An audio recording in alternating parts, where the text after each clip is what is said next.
மன நிம்மதி பார்ட் 2 செம்மையாக நடந்து போயிட்டேன். பீச் பக்கம் நடந்து போயிட்டு செருப்பையும் பேக்கையும் வச்சுட்டு அந்த கடலில் பார்க்கும்போது சூப்பராக இருந்துச்சு. எல்லாம் நினைக்கிறாங்க இதெல்லாம் தனியாக போயிருக்காங்க அப்படின்னு சொல்லிட்டு. தனியாக தான் செம்மையாக என்ஜாய் பண்ணேன். ஏங்க அப்படின்ற மாதிரி தான் இருந்துச்சு.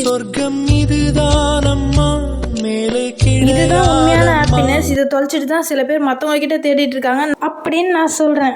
தப்பா சரியா நீங்களே சொல்லுங்கள். இவ்வளோ பெரிய பிரச்சனையாக இருந்தால் கூட என்னை பொறுத்தவரை ஒரே ஒரு ட்ராவல் போதும், சூப்பராகிடும். என் பேகு பார்த்தீங்களா, ஆனால் அது மாதிரி கிடக்குது. பீச்சில் ஜாலியாக தனியாக விளாண்டுட்டு பசிக்குள்ளே சாப்பிட்றதுக்கு வந்துட்டேன். அன்னை மீன் வறுவல் இந்த ஷாப்புக்கு தான் வந்தேன். எல்லா மீனோட ரேட்டும் கேட்டேன். கொஞ்சம் பெஸ்ட்டு ப்ரைஸாக தான் இருந்தது. நானும் போயிட்டு கிழங்கா மீன் ஒரு 2 பிளேட் கொடுத்துட்டு எலிப்பூச்சி 2 ஆஃபரில் கேட்டிருந்தேன். ஆஃபர் பண்ணி கொடுத்துருந்தாங்க. சூப்பராக போட்டு வறுத்து மசாலாலாம் போட்டு ஃப்ரை பண்ணிட்டு இருந்தாங்க. நானும் அப்படியே வீடியோ எடுத்துகிட்டு இருந்தேன். வறுத்து கொடுப்பாங்கன்னு வெயிட் பண்ணிட்டு இருந்தேன். நாக்கில் அப்படியே எச்சு ஊறிச்சு. அந்த வாசனை வேற பயங்கரமாக இருந்துச்சு. சொர்க்கம் இதுதான் அம்மா மேலே கிடையாது.